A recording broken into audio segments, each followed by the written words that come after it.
सदाशिवसमारम्भां शङ्कराचार्यमध्यमाम् अस्मदाचार्यपर्यन्तां वन्दे गुरुपरम्पराम्।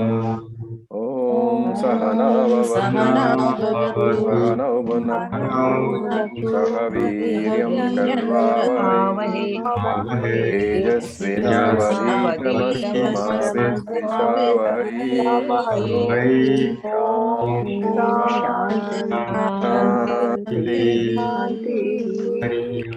Om Tat Sat. Om Namah Shivaya. So Tanmay, could you please chant from verse 56 till the end of the text? All the verses remaining. Om Acharya. Tiryagurdhvamadhav purnam Satchidanandamadvayam Tiryagurdhvamadhav purnam Satchidanandamadhyamam Anantan nityamekayat Tadbrahmetyavadharayet Anantam nityamekayat Tadbrahmetyavadharayet Atadvyavrittirupena Vedantarlaksyate dvayam Atadvyavrittirupena Vedantarlaksyate dvayam Akhandanandamekayat Tadbrahmetyavadharayet Akhandanandamekayat Tadbrahmetyavadharayet Akhandanandarupasya Tasya nandalavashritaha Akhandanandarupasya Tasya nandalavashritaha Brahmadyastaratam yena Bhavantyanandino khilaha Brahmadyastaratam yena Bhavantyanandino khilaha Tadyuktam akhilam vastu Vyavaharastadhanvitaha Tadyuktam akhilam vastu Vyavaharastadhanvitaha Asmat sarvagatam brahma Kshire sarpirivakhile Tasmat sarvagatam brahma Kshire sarpirivakhile Ananvasthulamahrasvam Adirgham ajam avyayam Ananvasthulamahram Adirgham ajamavyayam Arupa gunavarnakhyam Tadbrahmetyavadharayet Arupa gunavarnakhyam Tadbrahmetyavadharayet Yadbhasa bhasyaterkadi Bhasyaryattu na bhasyate Yadbhasa bhasyate Bhasyaryattu na bhasyate Yena sarvamidam bhati Tadbrahmetyavadharayet Yena sarvamidam bhati Tadbrahmetyavadharayet स्वयम् अन्तर्बहिर्व्याप्य भासयन्नखिलं जगत् स्वयं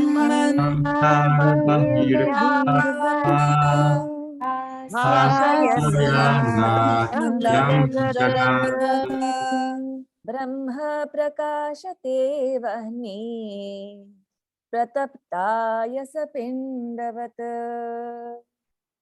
ब्रह्म प्रकाशते वह्निः प्रतप्ताय पिण्डवत्। जगत्विलक्षणं ब्रह्म ब्रह्मणोऽन्यत्र किञ्चन जगद्विलक्षणं ब्रह्म ब्रह्मणोऽन्यत्र किञ्चन ब्रह्मान्यद्भाति चेन्मिथ्या यथा मरुमरीचिका ब्रह्मान्यद्भाति चेन्मिथ्या यथा मरुमरीचिका दृश्यते श्रूयते यत् ब्रह्मणोऽन्यन्न तद्भवेत् दृश्यते श्रूयते यत् ब्रह्मणोऽन्यन्न तद्भवेत्। तत्त्वज्ञानाच्च तद्ब्रह्म सच्चिदानन्दमद्वयम् तत्त्वज्ञानाच्च तद्ब्रह्म सच्चिदानन्दमद्वयम्। सर्वगं सच्चिदात्मानं ज्ञानचक्षुर्निरीक्षते सर्वगं सच्चिदात्मानं ज्ञानचक्षुर्निरीक्षते अज्ञानचक्षुर्निक्षेत भास्वन्तं भानुमन्धवत् अज्ञानचक्षुर्निरीक्षेत भास्वन्तं भानुमन्धवत्। श्रवणादिभिरुद्दीप्त ज्ञानाग्निपरितापितः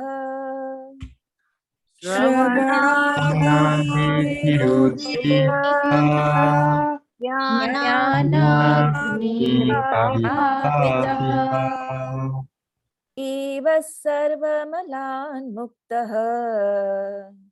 स्वर्णवद्योतते स्वयम् जीव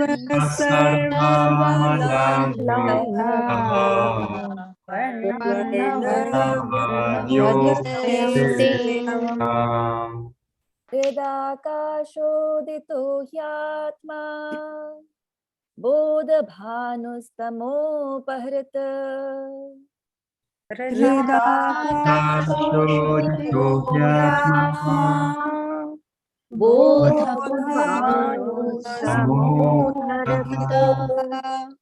सर्वव्यापी सर्वधारी भाति भासयतेऽखिलम् सर्वव्यापी सर्वधारी भाति भासयतेऽखिलम्। दिग्देशकालादि अनपेक्ष्य सर्वगम्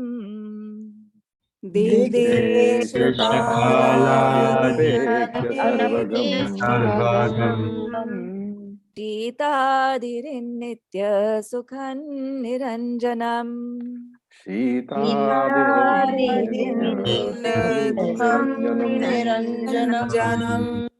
यस्वात्मतीर्थं भजते विनिष्क्रियः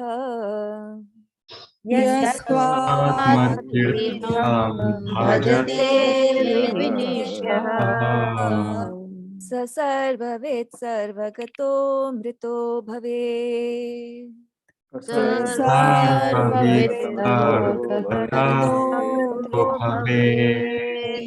ॐ तत्सत्। Om Om Tat Om Sat. Tat Sat. Tat. Thank you, Tanmay. Thank you, Acharya. Okay, so we look at the 56th verse, and he says, Tiryak. The breakups are important. Tiryak, Urdhavam, Adaha, Purnam. So the ga is because of the Sandhi rule. When you break it up, it becomes Tiryak, Urdhavam, Adaha, Purnam. So Purnam. Purnam is that which pervades, that which is all pervading. What is that? That is the Atma. And where does it pervade? Pervade Tiryak, on all sides, Urdhvam, up, Adaha, below. So Urdhvam and Adaha define the top, the up and the bottom, and Tiryak is on all the sides. So this, what pervades Satchidanandam Advayam. This Advayam, non-dual, Satchit Ananda Atma, it pervades everything. And not only that, Anantam Nityam Ekam. It is non-dual, it is one, it is infinite, and it is always there. So Anantam and Nityam. Anantam is infinite, Nityam is taken as eternal. Two words expressing the same idea. And then he says, Yat Tad Brahma iti avatharayet.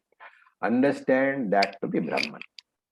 So understand what to be Brahman. Tiryak Urdhvam Agaf Purnaha, that which pervades everywhere. Satchidananda Advayam, that non-dual Satchida Ananda Atma. Satchidam is what? Sat is in the form of existence. Chit is in the form of consciousness. Anandam is in the form of infinity, or Anantam, that which is no limits. Now, this particular verse, it brings out a very important difference, which you don't see in many places. The explanation between Ananda and Ananta, right? If you look at the definition of Brahman, it is Satchidananda. But if you see Taittiriya Upanishad, it says Jnanam Anantam, it says. Jnanam Anantam. So there are differences in usage. One is Anantam, which means infinite, without boundaries. And one is Anandam. So here, what is being expressed is, from the standpoint of Brahman, that Purnatvam of the Brahman. That Purnatvam is expressed as what? It is expressed as Anantam. But from the standpoint of a Jiva, where that same Purnatvam, the same Anantatvam, okay, I'm saying from the standpoint of Brahman, it is Purnam, it is Anantaha. That same Anantaha, when it is expressed in the reflecting medium, that is the mind of the Jiva, that same Anantaha is called Ananda. A very important difference. The differentiation between Ananta and Ananda is simply the differentiation between OC and RC. So Ananda is Ananta itself, but in what form? In the reflected form. So reflected Ananta is Ananda. And the reflection is there purely because of the presence of the mind, the reflecting medium. Remove the mind, and the Ananda and the Ananta are the same. They collapse into one, and therefore Advayam, free from all differentiation. Okay. Now the point is, this universe, this Jagat, is itself a horde of multiplicity, because everything is different, right? The tree is different, the mountain is different, the Jiva is different, the child is different, the man is different. When can the Jagat be free from all differences? When I negate the Satyatvam of the Jagat, when I negate the reality of the Jagat, of the universe. Remember, the perception of the universe can never be negated, because this is Vyavaharika Satyam. It is the transactional plane of reality. And there, everything is Vyavaharika. Everything is Mithya, but it's all perceived. So perception can never be negated, but the reality, the Satyatvam of the universe can be negated. And when I negate the Satyatvam, that is when the Jagat is free from all differences. So that is what is meant by the first adjective, Advayam. Then he adds two more adjectives, Anantam. So Anantam is defined as Desha Aparichinnam, that which is not limited by space. Desha is space over here, Anantam is unlimited by space, not bounded by any boundary or space. And Nityam is Kala Parichinnam, not limited by time. So all these ideas have, of course, been extracted from the Upanishads, but we have put all these ideas into a different set of sentences. When you pull out all these ideas, you have those 5 attributes or properties. We have 5 descriptions of Atma: not part, property, product of the body, independent entity, pervading the body, and lending existence and consciousness to the body. The second one. The third one is not bound by the boundaries of the body. The fourth one is survives when the reflecting medium, the body, goes away. And what is the fifth one? Do you remember? It requires the reflecting medium to express. It requires the reflecting medium to express, incapable of being recognized or incapable of transacting without the reflecting medium, the body. That is the essence of the 56th verse.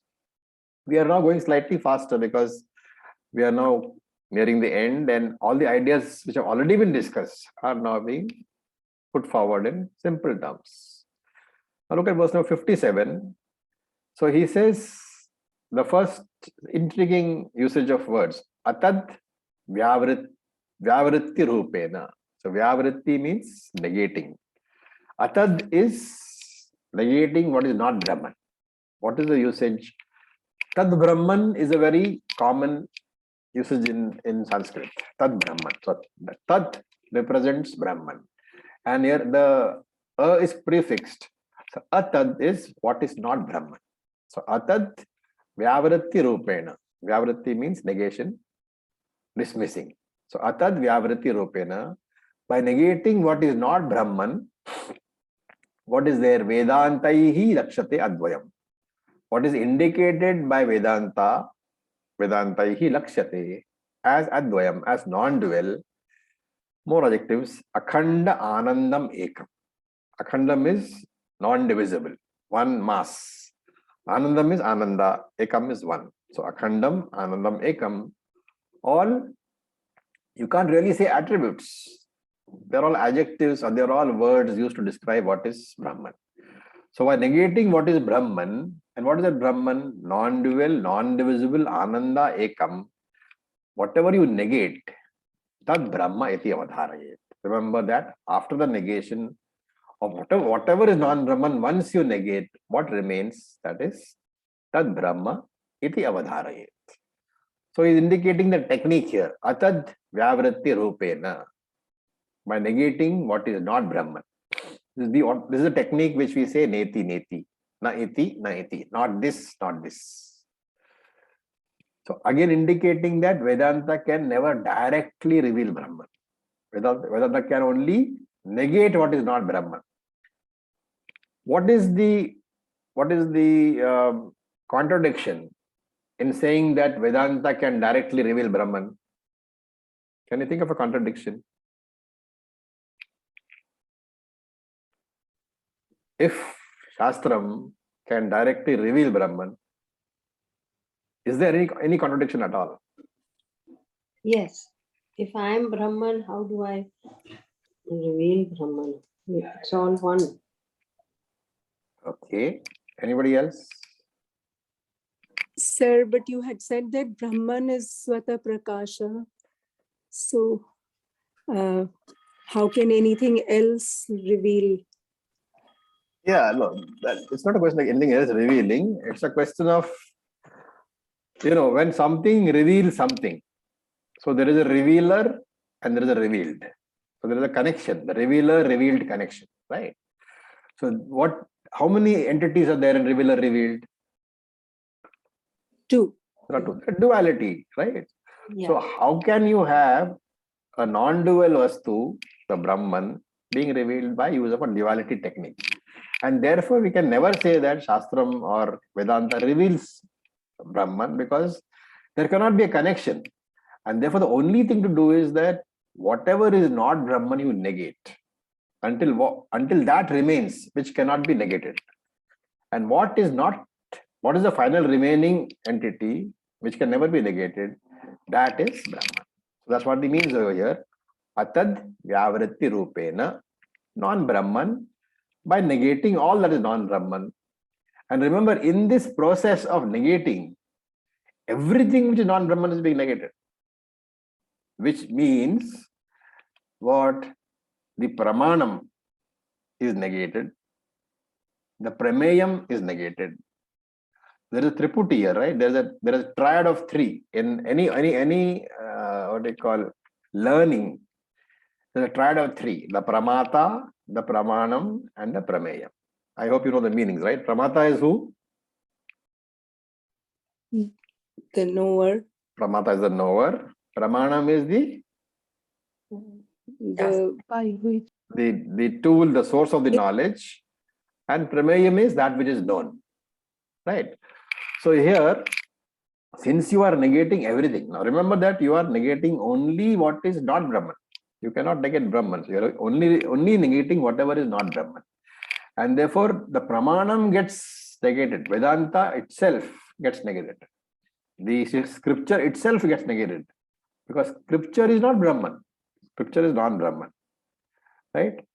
And since Vedanta cannot reveal Brahman, Vedanta must be revealing what is not Brahman, right? That is a prameyam. And therefore the pramanam and the prameyam both get negated. What remains out of the three? Out of pramata remains. But since the prameyam and the pramanam have gone, what is the status of the pramata now? Can he be called a pramata? He's also the... No. So this is the catch in the argument. You are having three entities: the pramata, the knower, the pramanam, the source of the knowledge, that is the shruti, the shastram, and the prameyam, that which is being known. In this negation of neti, you are negating both the pramanam and the prameyam. That which is known, which is not Brahman, is negated. The source shruti also is negated, and therefore only the pramata remains. But if you look at it carefully, he is pramata because there is a prameyam. He is called the pramata because there is something to be known called the prameyam. And when the prameyam gets negated, the pramanam also gets negated, then the pramata alone remains. But the pramata minus the pramata status. And that pramata minus the pramata status is called Brahman. It's called Turyam. And he says it is Akhanda Anandam Ekam. It is Purna Anandam. It is complete Anandam. It is not the reflected Ananda found in Anandamaya Kosha. It is the Ananda principle itself. So this technique is very beautifully given. How everything is to be negated, excepting the one who negates. The one who negates can never be negated.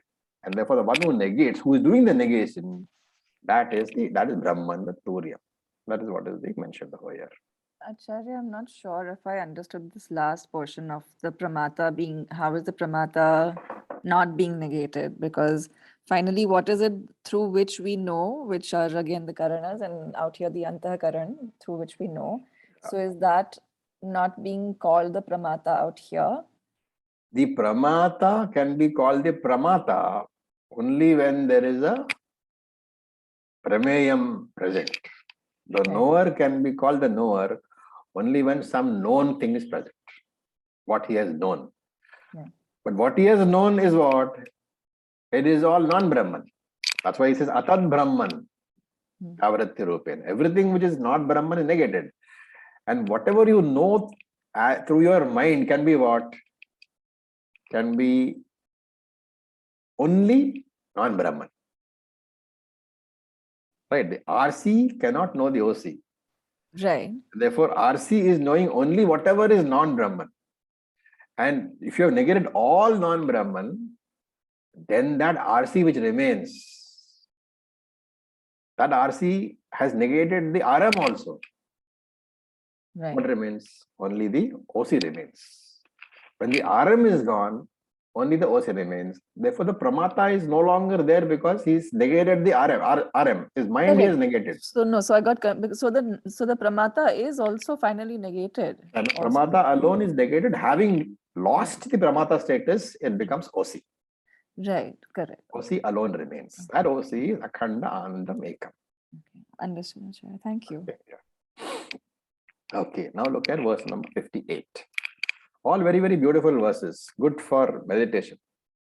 So he's talking about it, Brahman only. Akhanda Ananda Rupasya. Akhanda means which cannot be divided, unbroken. Anandam is Anandam, bliss. Rupasya is in the form of Akhanda Ananda Rupasya, in the form of unbroken bliss. Tasya Anandaha, that unbroken bliss, Lava Ashritaha. Labam is a small part, a small piece or a small part. So tasya ananda lavaha ashritaha. Depending upon, ashrita is depending upon lavam, a small part of that ananda, what happens? Brahmadyaha, Brahman, Brahmaji, taratamyena bhavanti anandinaha akhilaha. So taratam is proportionately. So that ananda, taratamyena bhavanti anandina akhilaha. This is a discussion on ananda. So brahmadyaha, this is Brahmaji, Hiranyagarbha, which we called in Atma Bodha, what was it called? Hiranyagarbha is what in Atma Bodha? Firstborn. The Sukshma Prapancha. Firstborn. Again? Paramatman. The Sukshma Prapancha. Oh, Yeah. Suksha Prapancha, yes, but you missed out one of the pieces. Suksha Prapancha is inert.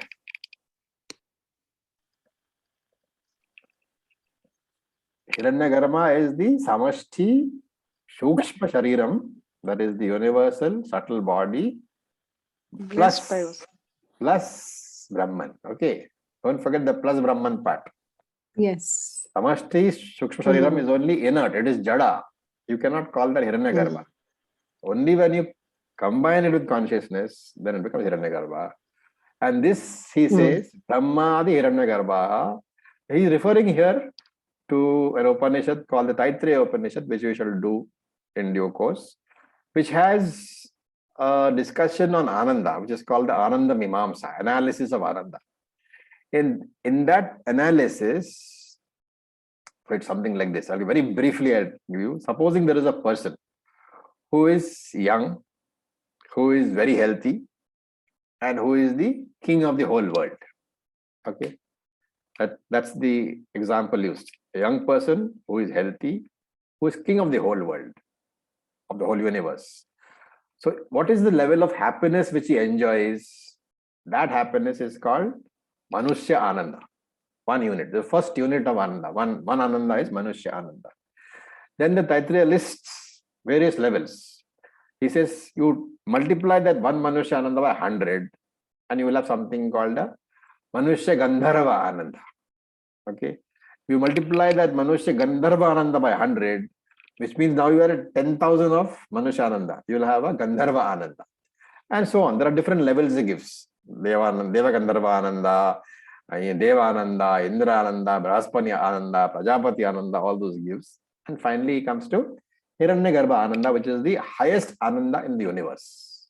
Okay, that is what he's mentioning here. Brahmadya means that Ananda which is possessed by Hiranyagarbha, which is the highest, what you call, experienceable Ananda in this universe. Okay. And he says, Tasya Ananda Lavaha Ashritaha. Take a small portion of that Ananda. And what is the nature of the Ananda? Akhanda Ananda Rupasya, in the form of unbroken bliss. And Taratamyena Anandina Bhavati. This person who gets it, he becomes happy in proportion, right? So here Shankara is careful to add Taratamyena in a gradation only. This gradation is in accordance with his own nature. Whether he is Manushya, whether he is Gandharva, whether he is Deva, whether all those things are there. So in each birth, there is a particular level of Ananda. And he says, supposing you do that, then that Ananda can be experienced. But what about the Akhanda Ananda Rupasya? That is Purnatvam, that cannot be experienced. Because that is not an experience, Ananda, that's a very nature. Whenever you experience something, there is a limitation of time, right? And that is why he says Akhilaha Bhavanti. It is an expression of Purnatvam. Any experience of Ananda can be understood as the original Ananda, my Swarupam, my own nature, which is Chit, Satchit Ananda, that nature of mine is being reflected in the RM, which is my mind. That is going to be an experience. So he says only that you have to understand that whatever little experience you are having, experience of Ananda, actually experiencing Ananda, that is the original Ananda, which is in the form of unbroken bliss. And that can be broken into pieces starting from the human being up to Hiranyagarbha. Whatever it is, whichever of these entities are experiencing Ananda, that is not the original Ananda. That is not the Akhanda Ananda Rupa. It is always something which is broken up. That is why he says that Lava Ashritaha. Whatever is being experienced, it is Lava Ashritaha. It's a broken up Ananda. It is a reflection of the original Ananda principle that you must understand. And it doesn't matter whether it is Manushya who is experiencing it or whether it is Hiranyagarbha who is experiencing it. All the experiences are basically only a reflection of the original Ananda. Okay, right. Now we look at verse number 59.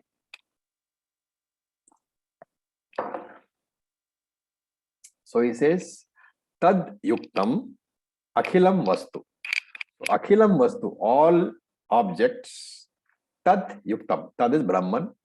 Yuktam means connected to or pervaded by.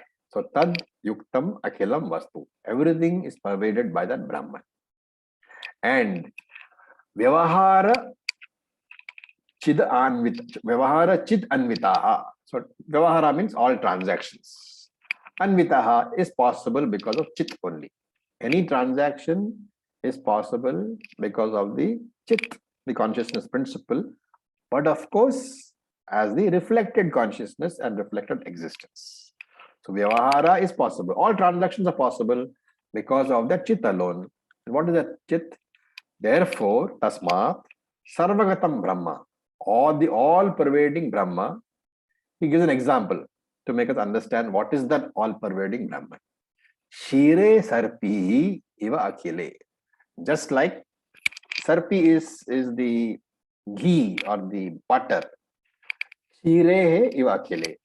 Just as the butter pervades the milk through and through, this Brahman, it pervades everything through and through. So that butter which is in the milk, we do not recognize separately, but still the butter pervades the milk. What is the proof? You can extract the butter from the milk. And here Shankara is pointing out that all people, whether they are jnanis or ajnanis, they are Brahman alone. Brahman is there all the time in all the bodies, whether it is ajnani body or whether it is jnani body. Any experience that you are having is all the time experiencing Brahman alone. The jnani is aware that I am experiencing Brahman. The ajnani is not aware. But whatever exists is nothing but Brahman alone. Nama Rupa belongs to the world, but the Adhishthanam is Brahman. The substratum is Brahman. And if you remember Drik Drish Viveka, it says, a very nice verse, Asti Bhati Priyam Rupam Namacha Iti Amsha Panchakam Adhyatrayam Brahma Rupam Jagad Rupam Tato Dvayam. Do you remember what it means? Asti Bhati Priyam. What are they?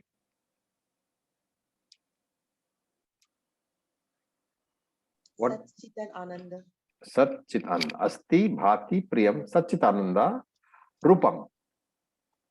And Nama, there is Asti Bhati Priyam. That is Satchitananda. Rupam and Nama is Nama Rupa.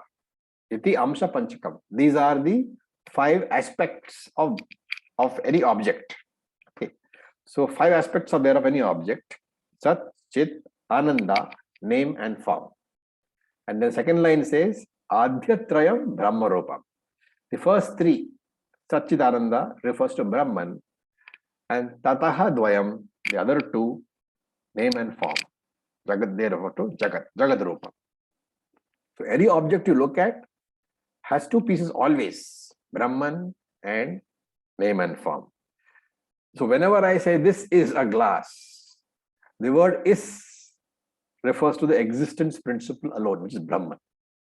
That's why he says, Akhilam Vastu Tadyuktam. Every object in this creation, in this Srishti, is associated with that Brahman.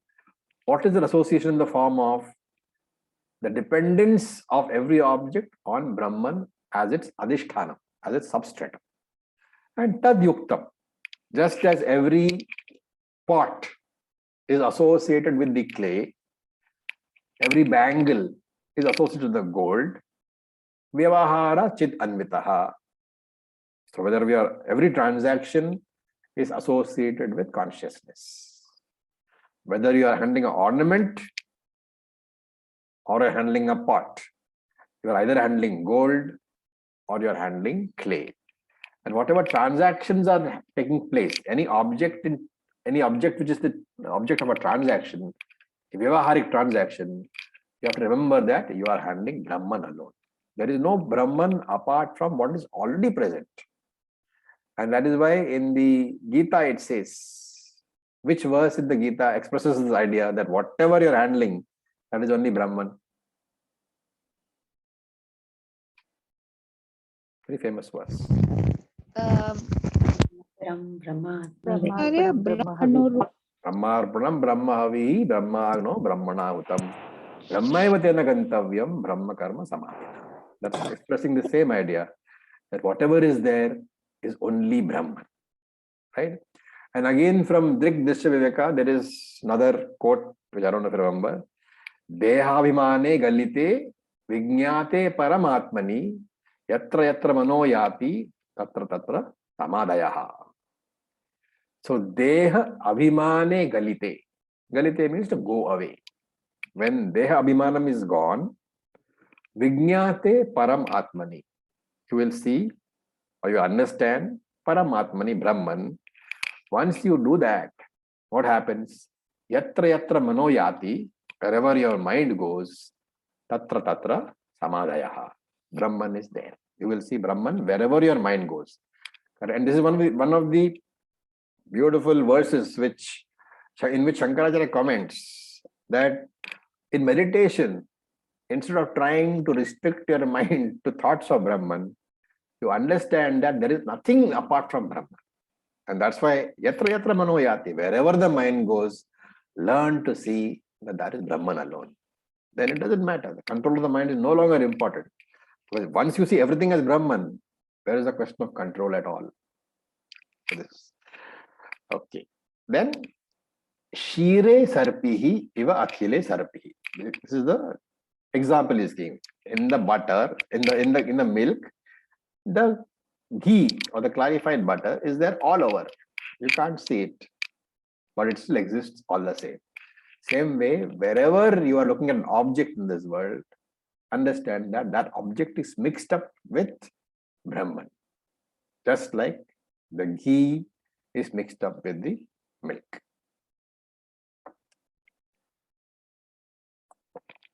Okay, then we look at verse number 60. So, Arupa, Aguna, Avarana, Akhyam. Akhyam means name. So, Arupa without form, again description of Brahman. Arupa without form. Agunaha, which is, yeah. The first line. I will come to that. I'm just giving explanation. So, Arupa, Aguna, Okay. Avarana, Akhyam. Akhyam is the name without, so you have to take this as Akhyam, so without the name. So, Arupam without form.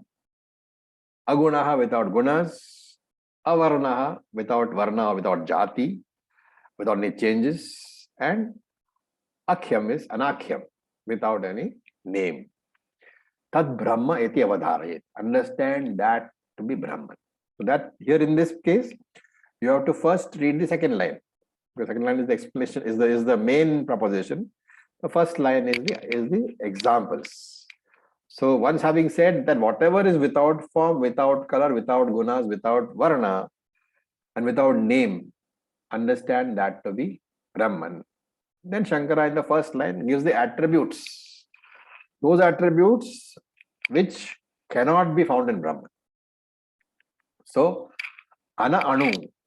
So, Anu means what? Subtle, very small. Ana Anu means not subtle. Asthulam. Sthulam is gross. Asthulam is not gross. Ahriswam. Hriswam is short. Ahriswam is not short. Adirgham. Adirgham. Dirgham is changeable. Adirgham is unchangeable. So without form, without gunas, without jati, without nama. All negative definitions. What is the purpose of all these negative definitions? Is to indicate that whatever can be grasped by indriyas, can be an object of knowledge by the sense organs, is not Brahman. You cannot use your mind or sense organs to look for Brahman. And therefore, you should understand that I should not seek outside.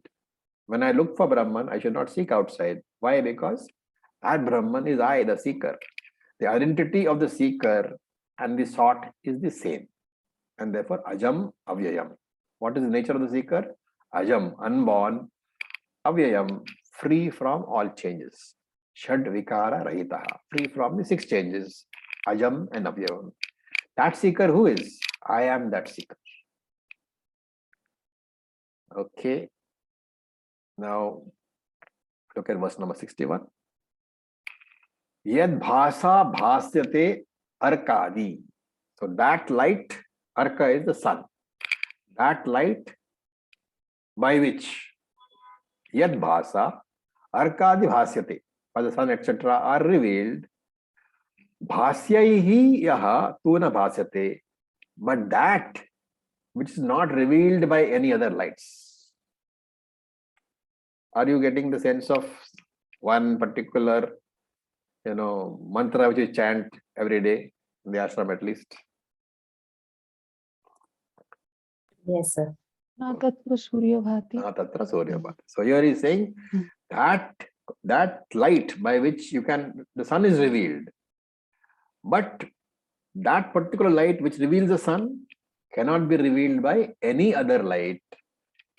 And what is the speciality of that light? Yena sarvam idam bhatihi. That by which everything is revealed. Tad Brahma iti avadharayet. Understand that particular light, that particular awareness, that is Brahman. Brahman here is defined as Swayam Prakasha Lakshanam. That because of which everything is revealed, but that cannot be revealed by anything else. It is not necessary for anything else to reveal that. And therefore, the Kathopanishad says, Na tatra suryo bhati, na chandra tarakam, nema vidyuto bhanti kutoyam agnihi, tameva bhantam anubhati sarvam, tasya bhasa sarvamidam vibhati. And here, note that in this particular verse, he has used arkadi bhasyate, yena sarvam idam bhati. Twice. Why twice? That bhasyate, revealing, the word revealing, has been used twice. Arkadi bhasyate, by which the sun is revealed, and yena sarvamidam bhati, by which everything else is revealed. You see, you use it twice. And therefore, that you have to understand why that revealing word is used twice. It's because there are 2 portions, 2 levels. The first level is that the consciousness reveals the mind and the sense organs. Then the mind and the sense organs, they reveal the world. So first it is the consciousness, the Chaitanyam, the Brahma Chaitanyam. It reveals your mind and sense organs. And through those sense organs and the mind, the world is revealed to you. And that is why the usage is twice. And he says, understand that this Chaitanyam alone ultimately reveals everything. Tad Brahma iti avadharayet. Understand that it will be Brahman alone. We'll do one more verse and then we'll open up for questions. So 62 is Swayam Anantar Bahihi Vyapya. By itself, it pervades the inside and the outside. Swayam by itself, Antaha Bahihi Vyapya. Vyapya means to pervade. Antaha inside, Bahi outside. By itself, it pervades inside and outside. Bhasayan Akhilam Jagat. It illuminates, it reveals the entire universe. Brahma Prakashate Vahannihi. And Brahman shines like Vahanni, like fire. And he gives an example. Prataptayasa Pindavat. Like the fire which pervades a pindam, a red hot iron ball. The same idea as we saw in the previous verse is being repeated in different words. Consciousness, the Brahman consciousness alone pervades everything. And whenever you know something, the know in inverted commas, whenever you know something, that indicates consciousness alone. And as I said in the previous verse, consciousness pervades in two ways: mind and sense organs directly, and then through that mind and sense organs, the external world is pervaded so that you get to know the external world.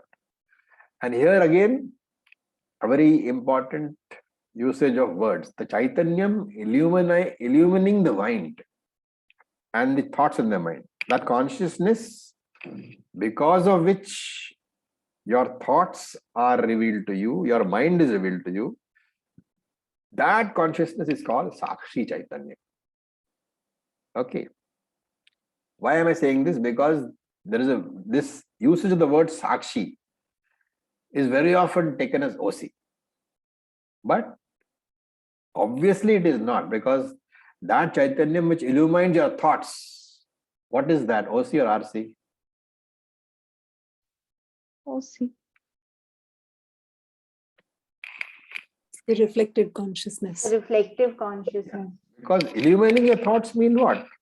Where are your thoughts? They are in your mind. The mind is a reflecting medium.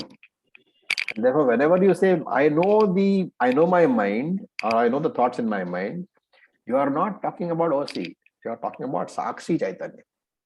You're talking about the RC. And therefore, this RC is called the Sakshi Chaitanya. OC is not called Sakshi Chaitanya. OC is simply Chaitanya. And then there is a third term. This mind of yours, this Antakaranaha, after being illumined by the Sakshi Chaitanyam, it goes out into the world and you know the world. It reveals the world to you.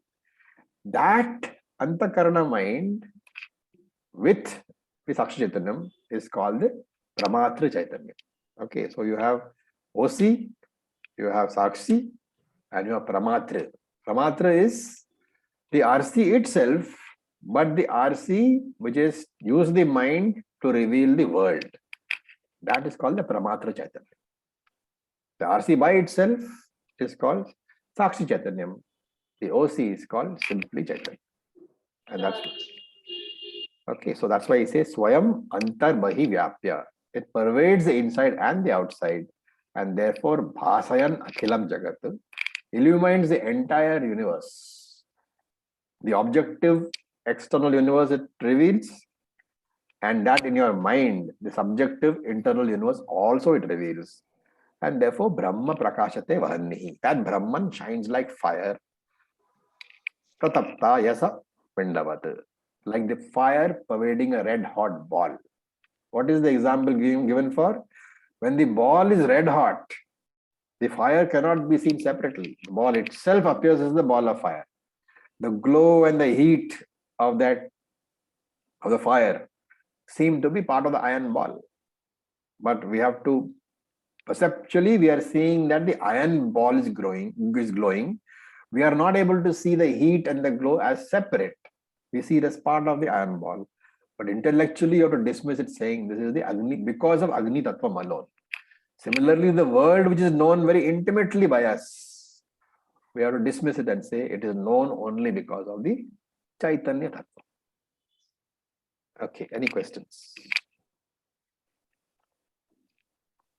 Oh, Acharya. So the verse 61, is it like the initial class you discussed about how we get the knowledge of something in two process. That first that It's related, Vyapti. but it's approached from a different, angle. You're saying that consciousness alone exists, and just like when you say moonlight, there is no separate thing called moonlight. It's actually sunlight alone. Right? That which is being talked about. Acharya, how we so there is the original consciousness and there's a Yes. reflected consciousness, which is Yes. Sakshi Chaitanyam. Yes. This Pramatra Chaitanyam, can it be understood as the loosely put as the experiencer? As the experiencer consciousness. Using the mind, you are experiencing the world. That is, if you want to divide that separately from the RC, they're going to say that is Pramatra Chaitanya, the knowing Chaitanya. The one that experiences One that because experiences. of upadhis. Yes. Okay. These are all ideas which you will not find anywhere else. It's only in Atma Bodha that these ideas are put. Okay, so we have another 5 verses to go. Should we finish it today or wait for next class? I'll leave it to you guys. Acharya, 5 and 10 minutes.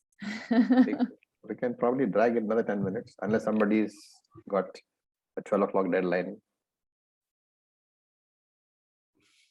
Next time, there. Okay, next time. No problem. We need to assimilate this Riji? first. Yeah, I mean, you need to assimilate. There's no doubt about it. So what we can do is we can finish one more verse since we have 10 minutes left. So let's look at verse number 63. It's an important verse. So he says, Jagad Vilakshanam Brahma. Okay, now it comes to the fact that Brahman is different from the universe. So Jagat Vilakshanam Brahma. Brahman is different from the Vilakshanam means different from. Is different from the universe. At the same time, Brahmanaha Anyatra Kinchinna. You have to add Asti. Kinchinna Asti. Apart from Brahman, nothing else exists. Or you can say, nothing similar to Brahman exists. Brahmana Anyatra Kinchana. Nothing similar to Brahman exists. And Brahmana Anyata Bhati Chet Mithya. If anything, it's a very important concept. If anything other than Brahman is shining, see, Brahman is the only thing which exists. Here, exists is taken as revealed.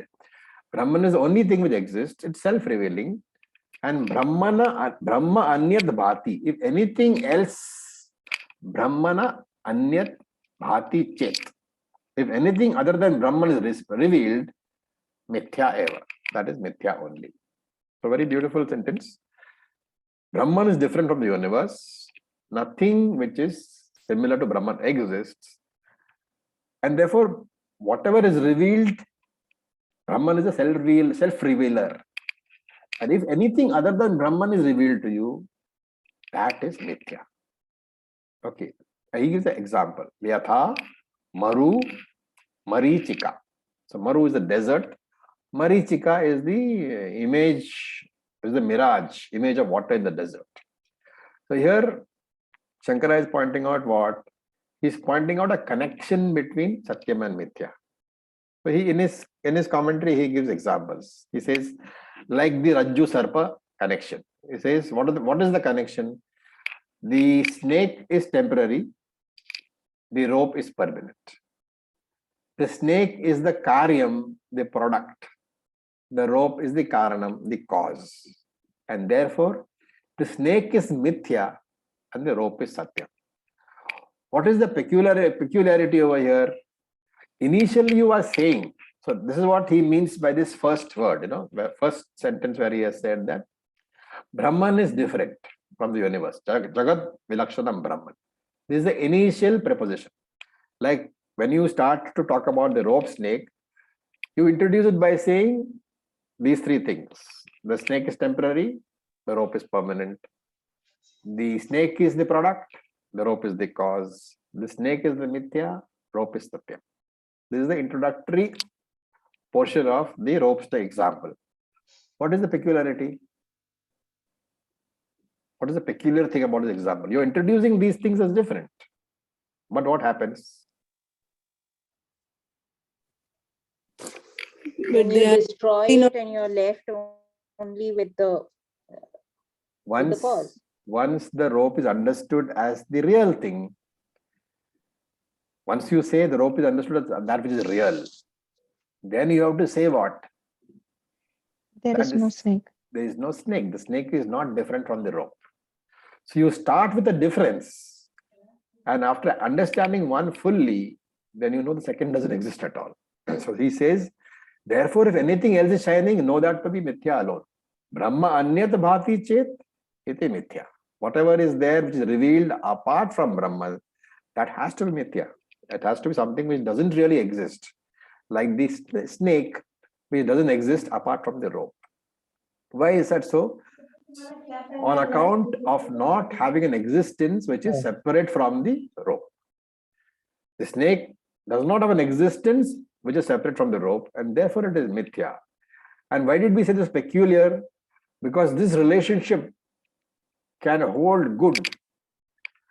The Satyam Mithya relationship can hold good only under one condition. What is that?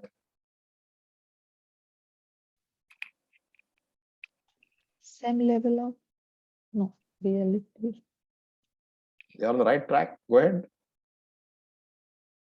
different levels of reality, This and then you relationship, have to collapse one to make it one. yeah, so the relationship can hold good only Same when the level two vastus have different levels of reality. You look at Yes. the snake and the rope. This, no, to use the Sanskrit words, the rope is Vyavaharika Satyam. What about the snake? The snake is what Satyam? pratibhasika satyam. Rope is Pratibhasika Satyam, right? So there are two different levels because Pratibhasika Satyam is lower than the Vyavaharika Satyam. The Vyavaharika is the transaction level, the objective level, and Pratibhasika is subjective level, like the dream. So here the levels are different. Therefore, there is a connection. Two vastus, two objects at the same level in Vyavaharika, for example, cannot have the relationship. And similarly, if one of them is in Vyavaharika, the other has to be either in Pratibhasika or in Paramarthika. That is the only way this relationship can hold good. And that's why it says Brahma Anyat Bhati Chet. If one is experiencing something other than Brahman, when you are saying Bhati here, revealing or shining, you have to understand the experience.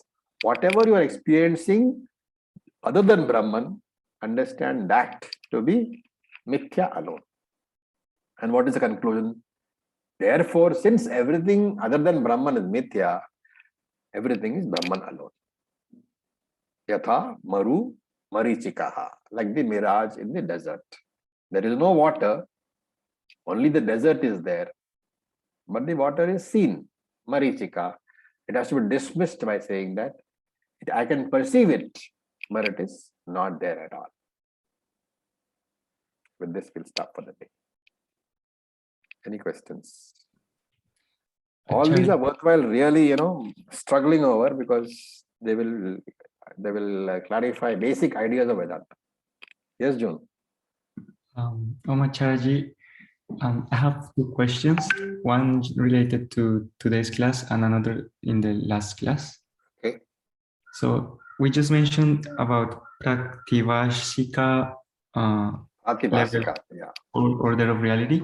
I thought there were only two, Vyavaharika and Paramarthika, but this one is the first time I... Pratibhasika is subjective level. Like, for example, your dream is Pratibhasika. Okay. When you're Thank you. dreaming, for you, the dream is Pratibhasika. Mhm. And you can apply the same logic. Your money in the dream, Pratibhasika level, Mhm. cannot be used by you in the Vyavaharika level. So Praktivasika level is So- Not below Pratibhasika. Pratibhasika. Praktivasika. Yeah. Is level of reality below Vyavaharika? Yes, a level of reality below Vyavaharika. Usually we talk of the dream, but you can Mhm. also talk of the illusion, like in the case of this snake. Okay. Thank you so much. And the second question regarding last class, that we studied the Phala Vyakti and Yes. the Vritti Vyakti. Yes. So when Phala, just wanted to confirm if my understanding was correct. Yeah. When the Phala Vyakti is Phala Vyakti is when the pod Vritti is converted into knowledge. This means that the pod object is being Better to pervaded. talk about the pervasion actually. Okay. When the consciousness pervades the mind or the thoughts or the vritti, that is vritti vyapti. Phala vyakti is when the consciousness, when the consciousness operating through the mind, it pervades your object. That is vritti vyapti, the knowledge of the object, right? Your mind is enveloping an object, let us say. That is vritti vyapti. But at that point, it is inert because consciousness is not pervaded. When the consciousness pervades that vritti, then that is phala vyapti. So one is the pervasion of the object by the thought. The other is the pervasion of the consciousness into the thought. The second portion is what gives knowledge. The first portion is the vritti. In the case of Atma, the second portion is not necessary because the Atma is self-revealing. Okay. So Phala Vyakti is when the consciousness pervades the Yes. the pod vritti, the pod. The vritti. Phala vyapti, when consciousness pervades that thought, object thought. Oh, okay. Thank you so much.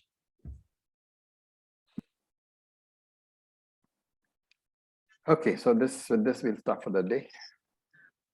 Om Purnamadav Purnamidam Purnat Purnamadachyate Purnasya Purnamadaya Purnam Eva Vamshyate Om Shanti Shanti Shanti. Om Tat Sat, Om Namah Shivaya. Thank you for your So patience. much. Thank you so much. Thank you so much. Thank you so much.